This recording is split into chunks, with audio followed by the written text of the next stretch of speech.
We just got the April dev update for Star Wars Legion, so let's get into what's changed and added. Firstly, they went over the points changes. For Rebels, Bad Batch went up 10 points. Not a huge surprise, they're really good and end up in most armies that can take them. Rebel Commandos went down 6 points. Rebel Sleeper Spell Marksman went down 12 points. The rules for this unit and for the Riot Trooper have not been the best, and they're being pushed out by some new additions in the game, which we'll get to a little later. And then both versions of Wookiees went down, 7 for Freedom Fighters and 10 for Kashyyyk Resistance, which I know a lot of people will be happy about. Next are changes to Empire. Iden's Seeker Droid went down 15 points, making it free, which is great because you want to take it anyways. Imperial Special Forces went down 8 points, and their heavy weapon 4 points. So if you want to run Iden Army, it's a lot easier now, though I'm not a huge fan of ISF nowadays. Range Troopers went down 10 points, which is pretty great. I'd like to see them being played more. And the Stormtrooper Marksman went down 19 points, similar to Rebels. Republic was next with ARF Troopers Duo going down 6 points. Bad Batch going up by 10, same as Rebels. But then the Saber Tank went down 10 points, making 212 Battle Force a little more scary. Wookiees got the same adjustment as Rebels. For Separatist, Maul was the only adjustment, down by 15 points, so now you can give him Force Choke and Reflexes and not worry too much. And then for Mercenary units, Pike Capos reduced by 6 points. Maul for Shadow Collective was reduced by 20, and Wicket by 6. Next few upgrades got adjusted. Attack protocols and defense protocols went down by 5. Saber Throw went up 5 points, which is rough, but not too bad. And Vigilance went down by 3 points. Great for Commander Vader. After points, they went over some of the new battle forces. If you like Pirates and Hondo Ohnaka, then you're going to love the Ohnaka Gang Battle Force. The big takeaways of the Battle Force are that it must all be mercenaries. You must have 2 to 4 heavy units, but you can't have more tanks than infantry pirates, and they must be transporting a unit. When Hondo deploys, he may deploy from any tank already on the table or deploy normally from the deployment zone. All trooper units in the army will get an ability called Eye of the Prize, Relentless, which we are not sure yet how to trigger, but given normal troopers, Relentless is huge. And then units can use Hondo's Courage for if they panic, because Hondo is an operative, not a commander. And then he gets rules to make him a commander, basically. The next battle force they revealed was the Rapid Interdiction Force, or the Wheelbike Battle Force.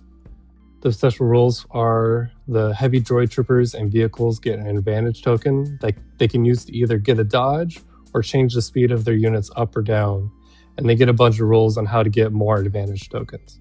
BX commando droids count as core, and then you get a special Geonosian unit that can repair, which is interesting. A fast-moving unit for fast unit repairs. They unfortunately covered up how many units you can take in the army, so it's unclear if you'll be able to take more than 4 wheel bikes in this force. Next, they went over a few rulebook updates, most of the wording to be more clear. The big change in the rulebook is how AI now works. If it's suppressed but not panicked, you must do the AI action. If a vehicle has a damage token, they must AI action. If the vehicle has multiple models and if it's missing half or more, they must AI action.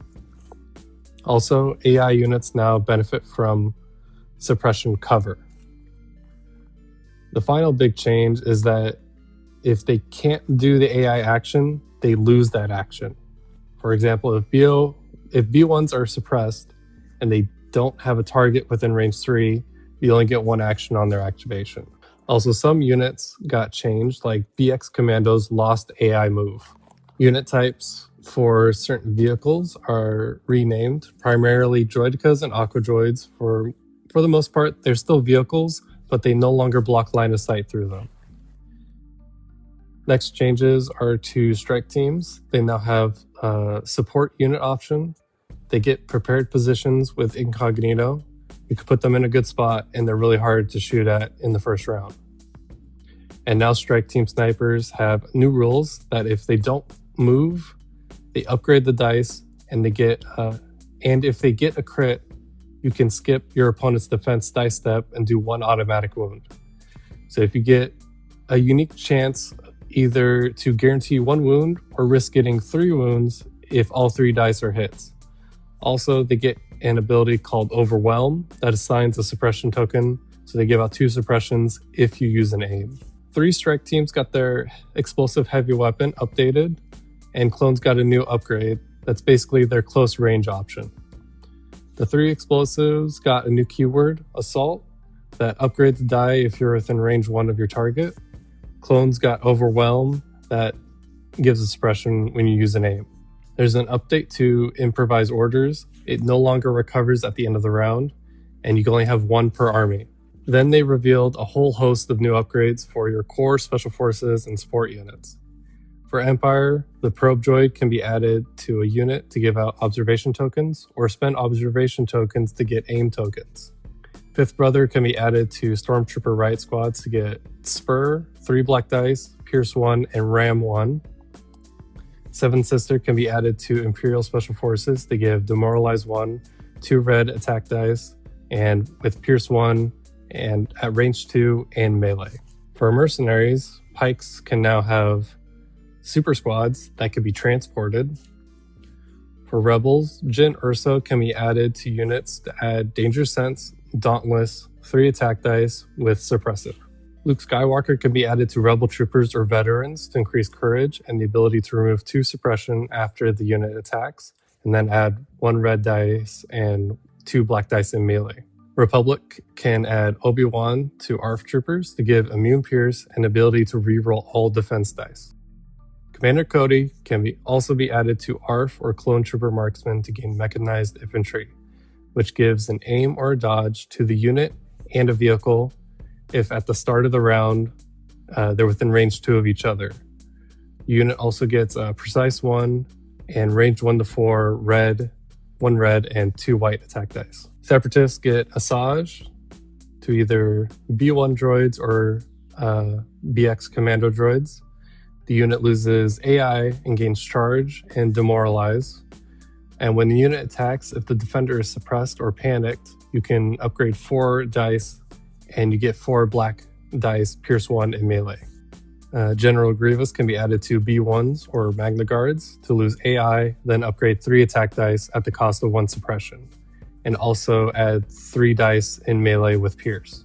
And finally, Chewbacca can be added to a Wookiee Trooper Squad to upgrade attack and defense dice depending on how many models are left in the squad, and add 3 attack dice. They also unveiled 3 new Tours of Duty storylines with new Paragon command cards.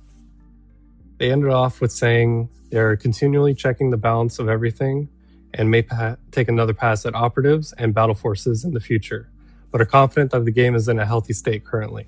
And they finished the stream with new art of the Ghost team from Star Wars Rebels. Overall, it was a pretty great update stream, and I'm very much looking forward to trying out all the new Empire stuff. What are you most looking forward to? What seems to be the most broken? Thanks for watching.